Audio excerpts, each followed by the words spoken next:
ত্রিপুরা তফসিলি জাতি সমন্বয় সমিতির উদ্যোগে ফুলের স্মরণ এবং কুসংস্কার দূরীকরণ থেকে শুরু করে শিক্ষা ব্যবস্থার প্রসারে ফুলের অবদান নিয়ে ইতিবাচক বার্তা রতন দাস সহ উপস্থিত নেতৃত্ব। বামপন্থী সংগঠন ত্রিপুরা তফসিল জাতি সমন্বয় সমিতির উদ্যোগে ভারতের একজন অন্যতম সমাজ সংস্কারক, শিক্ষক এবং কবি সাবিত্রী বাই জ্যোতিরাও ফুলের জন্মদিবস প্রতিপালন করা হয়। রাজধানীর আম্বেদকর ভবনে আয়োজিত এই সংক্ষিপ্ত অনুষ্ঠানের মধ্য দিয়ে উনার প্রতিকৃতিতে ফুলমালা দিয়ে শ্রদ্ধাঞ্জলি অর্পণ করেন ত্রিপুরা তফসিলি জাতি সমন্বয় সমিতির রাজ্য সভাপতি রতন ভৌমিক, রাজ্য সম্পাদক সুধন দাস সহ আরো অন্যান্যরা।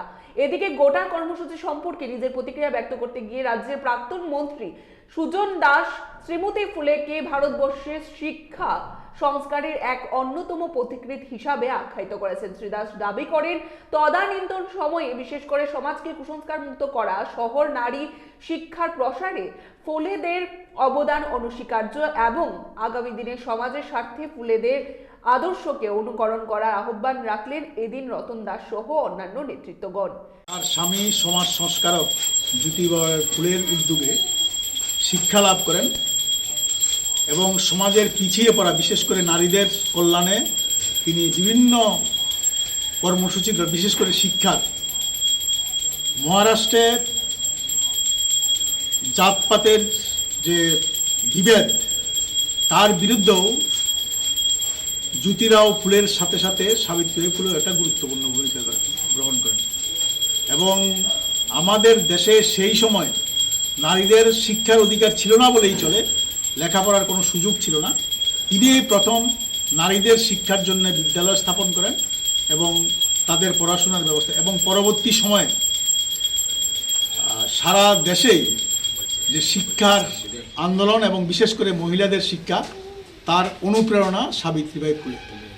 বর্তমান সময়ে আমরা সাবিত্রীবাই ফুলের যে জন্মদিবস, এটা অনেক বেশি গুরুত্বপূর্ণ, কারণ যেই সমাজের কুসংস্কার মহিলাদের পর্দার আড়ালে রাখত, তার বিরুদ্ধে সংগ্রাম করেই আজকে আমরা অনেক দূরে গিয়েছি। কিন্তু বর্তমানে যে সরকার আমাদের দেশে চলছে বা এই সরকার যারা পরিচালনা করছেন, তাদের নীতি হলো মনুবাদী নীতি। মনুবাদী নীতিতে নারীদের শিক্ষার কোনো স্থান নেই, দলিতদের শিক্ষার কোনো স্থান নেই। আজকে 2024 সালে এসে বলতে হচ্ছে যে 14 সালে আমাদের দেশে যে সরকার তৈরি হয়েছে বিজেপির নেতৃত্বে, আরএসএস এর আদর্শে। Bureau report, Tripura news 8। মশলার দায়িত্বে হাম্বাই গ্রুপ, গুণমানে সেরা, রান্নার ভরসা। হাম্বাই গুরু মশলা সম্পূর্ণ প্রাকৃতিক, অপার গুণ ও উপকারিতায় পরিপূর্ণ। হাম্বাই গুরু মশলা। যদি কেমিক্যাল ফ্রি, কালার ফ্রি, প্রকৃত স্বাদের মশলা খেতে চান, তবে আপনার রান্নাঘরে চাই হাম্বাই গুরু মশলা। রান্নায় শুধুমাত্র তোমাকেই চাই হাম্বাই গুরু মশলা।